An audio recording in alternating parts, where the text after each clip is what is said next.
आज पिंपरी चिंचवड़ के अहम ज़िम्मेदारान जो है वो यहाँ पर आए और मकसद ये है कि पिंपरी चिंचवड़ महानगर पालिका ने तकरीबन 18 मस्जिदें और कई सारे मंदिरों को नोटिसेस इशू किया है उन्हें गिराने के लिए, डिमोलिश करने के लिए। ये बहुत ही अफसोसनाक बात है कि इस मुल्क के अंदर, इस राज्य के अंदर शराब खाने, जुए खाने सब चल रहे हैं, 2 नंबर के धंधे धड़ल्ले से चल रहे हैं। लेकिन इबादत गाहों को, धार्मिक स्थलों को जो निशाना बनाया जा रहा है, मेरे हिसाब से ये जमहूरियत के लिए बहुत ख़तरनाक बात है। अगर कोई मस्जिद या मंदिर रास्ते में बाधा पहुंचा रही है, कहीं फायर ब्रिगेड के लिए है तो अड़चन पैदा हो रही है, तो हम खुद समझ सकते हैं और हम आपको यकीन दिलाते हैं, सरकार को, प्रशासन को, कि ऐसी इबादत गाहें, ऐसे मंदिर, मस्जिद जो है, वहाँ के ज़िम्मेदार खुद अपनी ज़िम्मेदारी समझकर हटा देंगे। लेकिन महज एक सियासी रंजिश के तहत ये जो खेल खेला जा रहा है, ये बहुत ही गलत रास्ता इख्तियार किया जा रहा है। हम महाराष्ट्र की पुलिस को, प्रशासन को, पिंपरी चिंचवड़ महानगर पालिका के म्युनिसिपल कमिश्नर को, वहाँ के पुलिस कमिश्नर को ये अनुरोध करते हैं कि ये जो काम किया जा रहा है, हर कोई जानता है कि यह सियासी दबाव के अंदर किया जा रहा है। इसको कहीं ना कहीं अपनी ज़िम्मेदारी समझते हुए लॉ एंड ऑर्डर का सिचुएशन क्रिएट ना हो, इसके लिए दोबारा गौर करें। आज इस मीटिंग के अंदर ये भी तय हुआ है कि लोगों के अंदर जो नाराज़गी है, जो गुस्सा है, उसको लेकर लोग पीसफुल प्रोटेस्ट करना चाहते हैं, इस बारे में भी चर्चा हुई है। अब वहाँ के पिंपरी चिंचवड़ के जो ज़िम्मेदारान है, वहाँ की आवाम है, ये तय करेंगी कि ये पीसफुल प्रोटेस्ट कब होना है, कैसे होना है, इसमें कौन शामिल होना है। उसके बाद यकीनन जो भी फ़ैसला उनके तरफ से आता है हम उसमें शामिल होंगे। दूसरी बात यह है कि सिर्फ ये मस्जिदों का मामला नहीं है, इसके अंदर मंदिरों को भी निशाना बनाया जा रहा है और हम चाहते हैं कि सरकार ने मंदिर, मस्जिद हो, गिरजाघर हो, जो भी इबादत गाह हो, उसका तहफ़्फ़ुज़ करना ये हुकूमत की, सरकार की, प्रशासन की ज़िम्मेदारी है। अगर कहीं कोई इलीगल कंस्ट्रक्शन हुआ है तो उसको भी रेगुलराइज करने का कोई प्रोविज़न निकालते हुए कोई लॉ एंड ऑर्डर का सिचुएशन ना क्रिएट हो। तो हम सरकार से यही अनुरोध कर रहे हैं, अपील कर रहे हैं कि ऐसी सिचुएशन क्रिएट ना हो और इतने सालों से सभी जात, धर्म और मज़हब के लोग एक साथ मिलकर वहाँ पर अपनी इबादत गाहों के अंदर अपने जो भी नमाज हो, पूजा हो, जो कर रहे हैं, उसको आगे भी करने की इजाज़त दी जाए और ये जो नोटिस है इसको वापस ले, यही हम अपील करते हैं। उप मुख्यमंत्री वहाँ के पालक मंत्री हैं, क्या आप मैसेज देना चाहेंगे?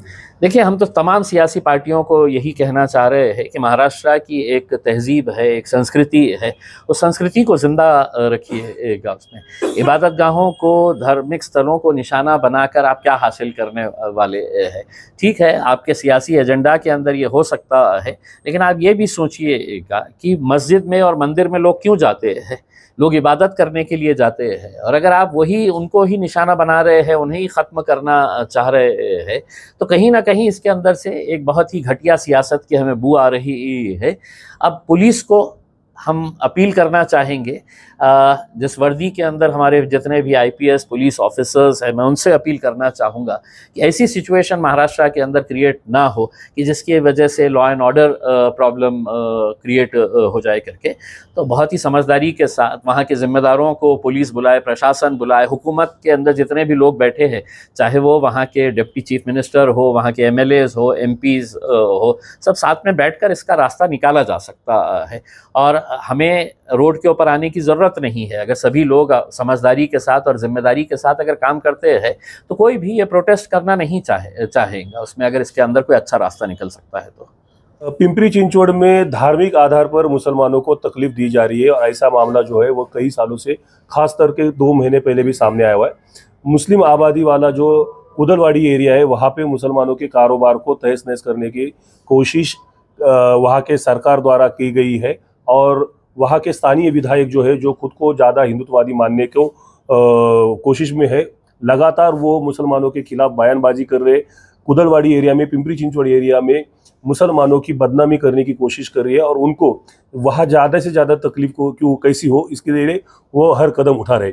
और जब कारोबार उन्होंने उजाड़ दिए हैं तो अब वो वहाँ पे तकरीबन 18 मस्जिदें जो है उनको तहस नहस करने की कोशिश कर रहे हैं। और उसे लेकर उनके प्रभाव क्षेत्र में जो महानगर पालिका के कमिश्नर है उनको उन्होंने गन पॉइंट पर रखे हुए ये नोटिस इशू करवाए हैं इनलीगल स्ट्रक्चर बोल के। हालांकि पिंपरी चिंचवड़ महानगर पालिका जब से नहीं थी उससे पहले की मस्जिदें है, पहले मस्जिदें बनी है, बाद में महानगर पालिका है, उसको भी तोड़ने की कोशिश जो है वो पिंपरी चिंचवड़ महानगर पालिका कर रहे। इसके खिलाफ हम हर पर्याप्त रास्ता जो है वो इस्तेमाल कर रहे हैं। हम कोर्ट में भी जा रहे हैं, न्याय की गुहार हर जगह पे लगा रहे हैं। लेकिन ये जो कार्रवाई हो रही है वो सियासी कार्रवाई है, ये मुस्लिम विरोध में कार्रवाई हो रही है धार्मिक ध्रुवीकरण के आधार पर। तो उसके खिलाफ एक हम आवाज बुलंद करना चाहते हैं। और इसी को लेके आज महाराष्ट्र और देश के माइनॉरिटी के सबसे बड़े लीडर खासदार इम्तियाज जलील साहब के पास हम अपनी शिकायत लेके आए। हमारा दर्द उनके सामने हमने रखा हुआ है। उन्होंने गहराई से सुना भी है और उन्होंने उस पर अफसोस जताया कि संविधान के रहते हुए ये इतनी इनलीगल बातें प्रशासन कैसे कर सकते हैं। और अगले हफ्ते हम एक हुंकार रैली पिंपरी चिंचवड़ में करने जा रहे हैं जिसमें लाखों की तादाद में लोग जमा होंगे और एक अपना आवाज बुलंद करेंगे कि सिर्फ हम पर ही धार्मिक आधार पर कार्रवाई क्यों की जा रही। हालांकि इसमें 13 मंदिरों को भी नोटिस दी गई है, लेकिन वो मंदिर जो है वो रास्ते विकास काम के आड़े आने वाले थे। और ये एक ओछी राजनीति का एक उदाहरण है कि मस्जिदों पे कार्रवाई करने के लिए मंदिरों की तक कुर्बानी देने की साजिश ये हिंदुत्व की राजनीति कर रहे लोग इसे जानते हैं। और हिंदू और मुसलमान दोनों मिलकर हम ये हुंकार रैली करेंगे जिसमें खासदार इम्तियाज जलील साहब शिरकत करेंगे और कई सारे नेता आएंगे। यही बात मैं आपके सामने रखता हूँ। मेरा नाम राहुल डंबाड़े।